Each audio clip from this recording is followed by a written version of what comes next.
Hello everyone and welcome back to Grim Dawn. So... Okay, I need to be respected to do this, never mind. So yeah, in between recording episodes I like to...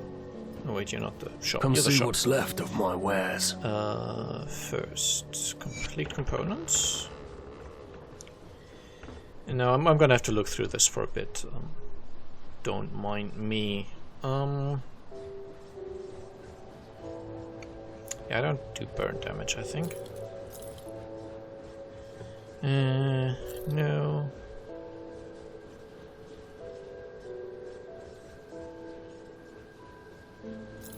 Nah. Skull fetish. Increases my pet's damage, but no, I'm not really that worried about my pet's damage.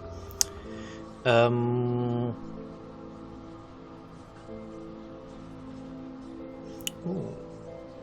Well, this is decent health regen. I'm going to equip this. I lose out on some energy regen, but health. Yeah, it's also very nice. Anyway, I don't think I'm going to have any better weapons than what I had. More physique. I lose spirit though. No thanks. Movement speed. Movement speed is tempting. Do I need the physique for anything? Doesn't look like it. Okay. I will never use these buffs ever. When I played Skyrim, I kept all of them, and yeah, I never ever used them. Oh, this is a nice offhand. Crit damage, fire damage, lightning damage. My thing does what does it do? Elemental damage. Okay. I'm not sure if that's a random element, if those affect it at all. But yeah, it's definitely nice, even if only for the crit damage and the energy regen. Losing some skill cooldown and such, but I think we're okay. Don't want a shield, so I don't want this shield either. I don't want to use rifles. This ring. No, I'm good.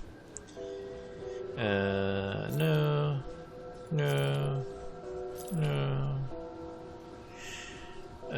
Two-handed, yeah, no.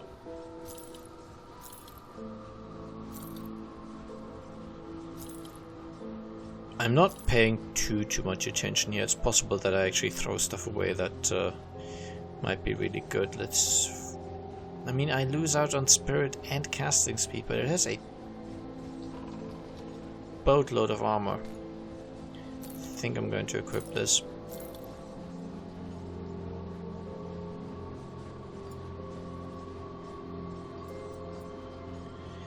Okay, and I have... keep trying to close the menu with the spacebar. Yeah, I interrupted myself there earlier. Way earlier. Between episodes I like to just drink something. And sometimes even during episodes, just because talking this much makes my throat a bit dry sometimes. Usually that's water, or sometimes, I don't know, juice. Don't worry, it's never alcohol. But today I went to the shop and they had this strawberry Fanta stuff, which I'd never had, so I wanted to try it. And God, it tastes awful. Mostly it just tastes like sugar.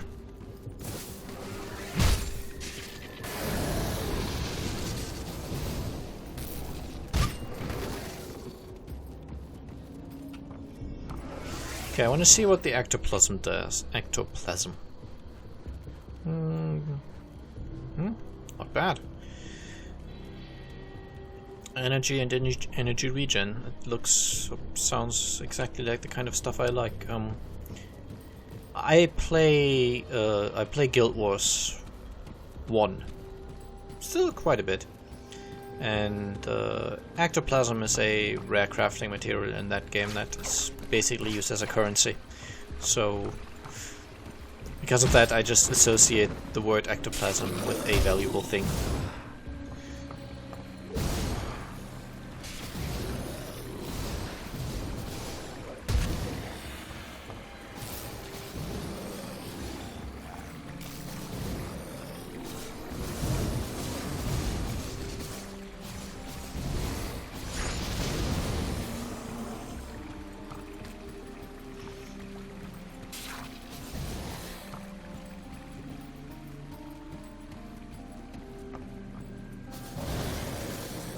What do we have here? Stairs down.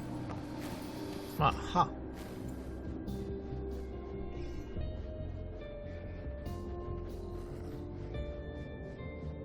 So yeah, this Fanta stuff, it's very, very sweet and basically tastes nothing like strawberries.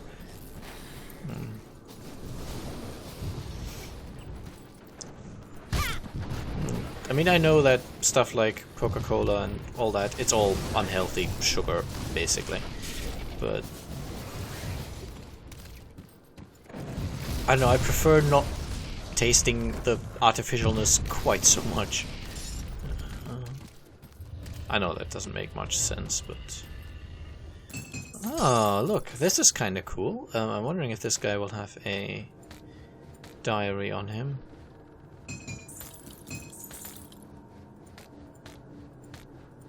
No. But check it out, the guy...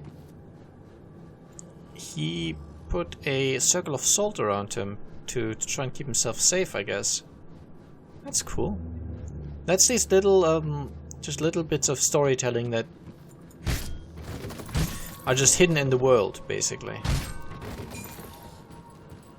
Instead of someone saying there was this guy, you just see it, and I think that's kind of cool. It's something that Dark Souls does a lot, and I think it's really cool. Wow, that's a load of stuff.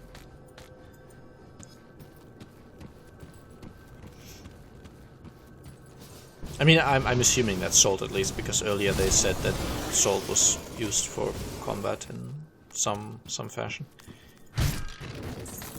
I don't know, I just like these little touches. Because a lot of horror games do this thing where you find audio logs. And I always found that's a bit lazy. They basically, instead of producing good exposition, they're just giving you a recording where someone talks about what happened. Because in horror games, very, very often, and in horror settings, which this kind of is, it's not a horror game, but the setting, you know what I mean. In those kinds of games, very often you basically you go through the ruins of some place after some catastrophe has happened.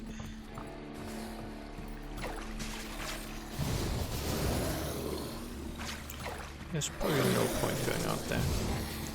And you're supposed to basically slowly find out about what happened.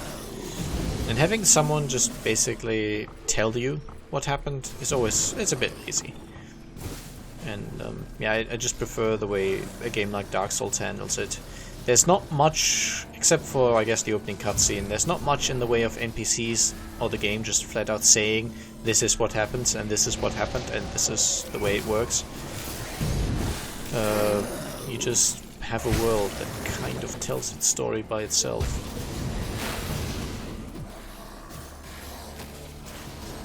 And I feel Grim Dawn does this as well. Not in such a deep way. Or at least I would currently not say it has the same kind of depth.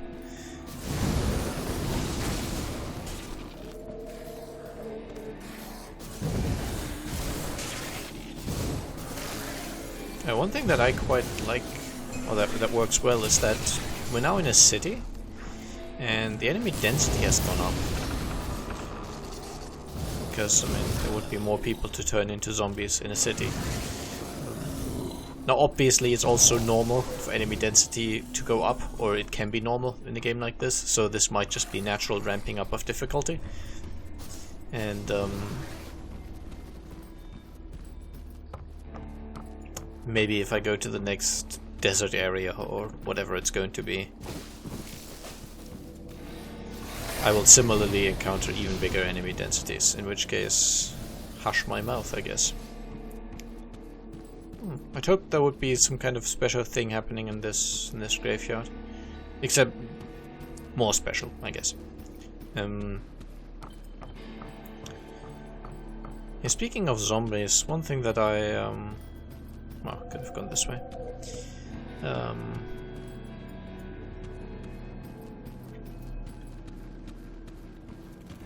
Oh, scrap. So the point of a zombie setting is obviously that the civilian population have all become zombies. That's kind of what it's all about. And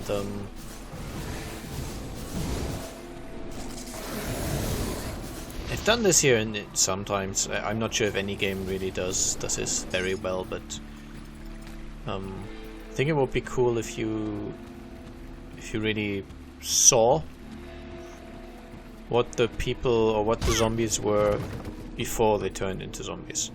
Oh, I'll just take a sip of this disgusting red liquid. You broke my door. Oh no, the rotten walkers are going to hear. They're going to find little water in me. Wait, are you rotten? No, you couldn't find us if you were. They would never think to look here.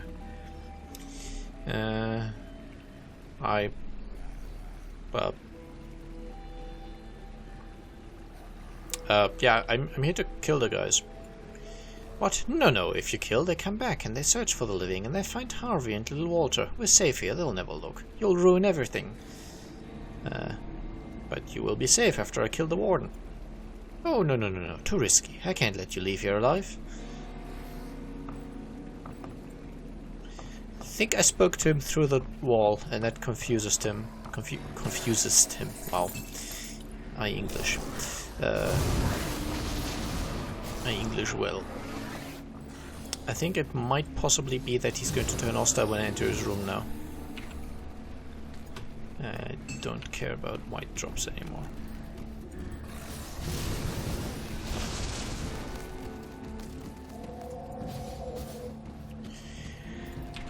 Yes, by the way. That's racist comment.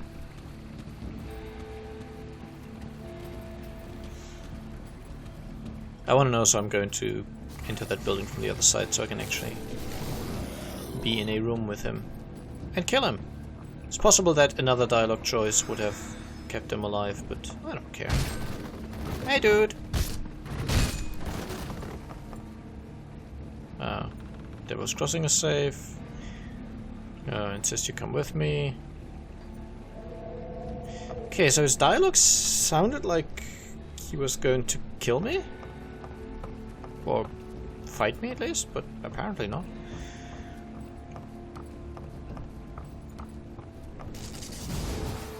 Oh, that was a... Wait, never mind. I'm stupid. Okay, so there is a quest marker right here.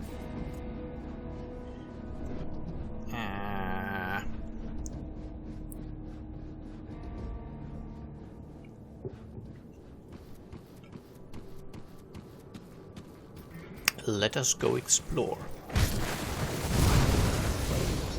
It's nice when I get lucky on the exploding magic missile thing here, and it just clears out a whole room.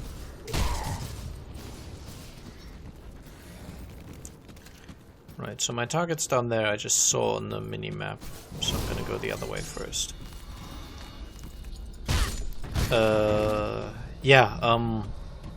Just talking about zombie games. It would be cool if they weren't just generic models, but sort of as randomly generated to some extent to make it fit. So if there's a town that has enough houses in it for 500 people, and there would be 500 zombies, and okay, that's just another way out. And maybe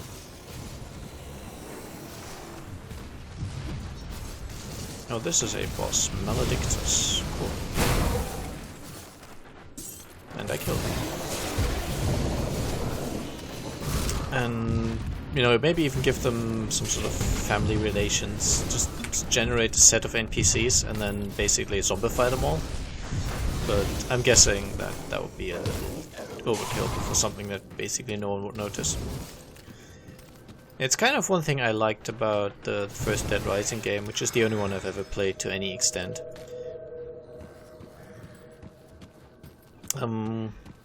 They did this thing where population of the town was, I don't know what, call it 10,000? I don't remember. Anyway, there was a set population of that town, and if you killed that many zombies in the game, then that would also be a victory condition, or something happened at least. Oh, hey, Dowlet! Look at the Circle of Salt again. I can't believe somebody found me out here. I came down into the cellar looking for supplies, but got cut off from the surface by the dead. I don't know what to do.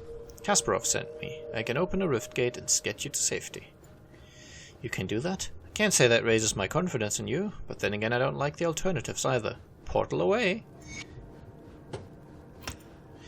Cool. What's that again?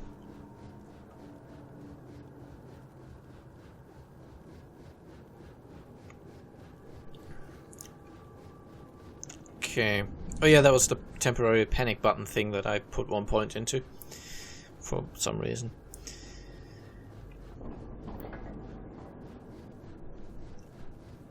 You know what? I'm just going to spec into the main attribute line here. Until I've reached the proliferation thing, so I can get the replicating missile to be even more powerful. Yes, confirm changes. I have no devotion points. Yes. Okay. I'm still not 100% on how this all works, but we'll get there. And 1 more point of spirit. Until the game tells me to stop, I'm going to be speccing a glass cannon.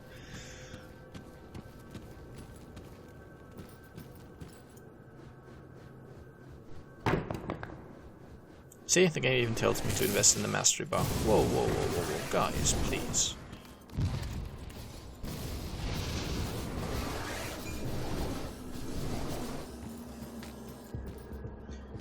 Desecrated shrine, what do I need? Oh, just fight enemies, that's cool.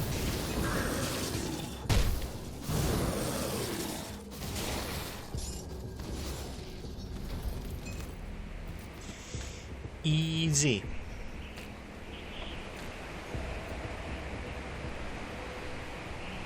Okay, S for skills and then devotion. And now I have a point available. I think I went down the snake thing, right? I can reduce target's elemental resistances. And gain some offensive ability? I don't know, let's go for it. And that has unlocked a bunch of other stuff. Again, I don't know exactly how this works, but I'm sure there will be a way to reset them. Or maybe not.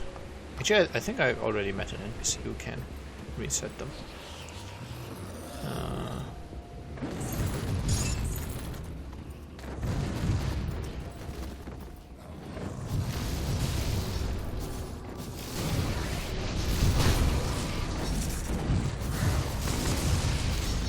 Made a point at the end of last episode that I was going to talk about something next episode, but I forgot what it was, so sorry, not talking about it now either. Okay, well my only quest right now is to kill the warden, so that's good. Makes me think that maybe I'm kind of sort of done with this area, so...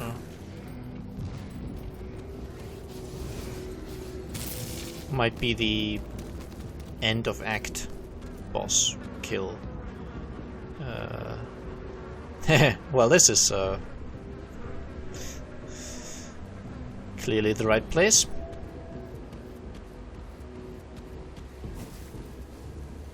Oh, I've got more entries of the guy. I think I've read the first two already. First I'm going to clear this place of enemies, so I can read in peace. Oi, is it cleared of enemies? Oh, I reached level 18, cool.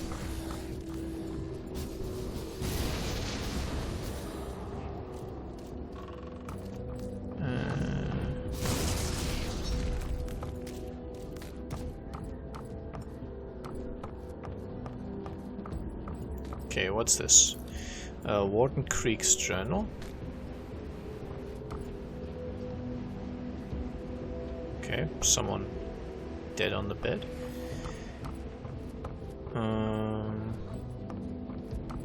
In here for these two things. Okay. I'll end the episode with some reading then. Third entry. I've finally arrived in Burwich after passing through the dismal area known as Whitemire. For years, tales of supernatural occurrences have circulated about Whitemire, and indeed the name itself makes one uneasy. I hadn't put much stock in them, but my recent experiences lent some credence to the old tales. Nevertheless, I've reached my destination, and it seems that the Warden of Devil's Crossing, who resides in Burwich, somehow anticipated my arrival. A footman greeted me as soon as I entered town, and insisted I accept Creek's invitation to be put up at his manor. I find this very peculiar, but I've accepted the offer as it may be my best chance to investigate the manor itself. Going to make this entry short, as I've been summoned to join Creek for supper in the dining hall. This should prove illuminating. Fourth entry. I've been a guest to Warden Creek at his manor for over a week now, and my suspicion that something terrible is going on here grow with each day. Suspicions. Every day I set out to some destination in or around Burwich to investigate yet another unusual crime or ominous rumor. Some are easily dismissed as more mundane human crimes or merely fantastic tales, but many of my investigations have come to darker conclusions. I feel there is a pattern emerging here, but I cannot yet put the pieces together. These are peripheral cases, though, and the main purpose of my involvement in them is to give pretense for my prolonged stay in Burwich. Creek himself has become the focus of my primary investigation. Despite an overwhelming conviction that Creek is not what he appears to be, and is almost certainly involved in some sort of unnatural activity, I have found no irrefutable evidence of wrongdoing that could be used to open an official inquisition. Much of the manor itself is closed off to me. There are rooms upstairs from which Creek and other visitors come and go, but I am not permitted to enter. Stranger yet, I've awoken in the night to sounds like the creaking of wagons moving along a road, but then looked out my window down upon the village and seeing nothing. Where are these sounds coming from?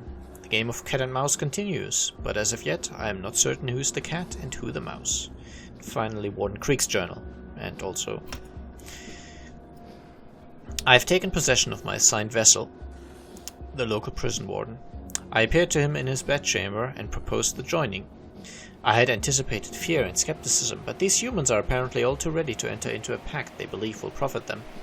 Creek is not a particularly strong-willed human, but he is persistent and constantly scratches at my consciousness. I have him under control, though. Creek's position as an incarcerator of other humans will greatly facilitate our efforts. His expansive dwelling has a massive cellar that I believe we can use to fashion an underground transit to conceal our activities and the transport of bodies. There's much work ahead to prepare for our glorious dawn, but I rather enjoy this physical body. It has many advantages. Okay, so the warden was obviously possessed. Anyway, I'm going to end the episode here. I hope you enjoyed, and I'll see you again soon. Bye bye.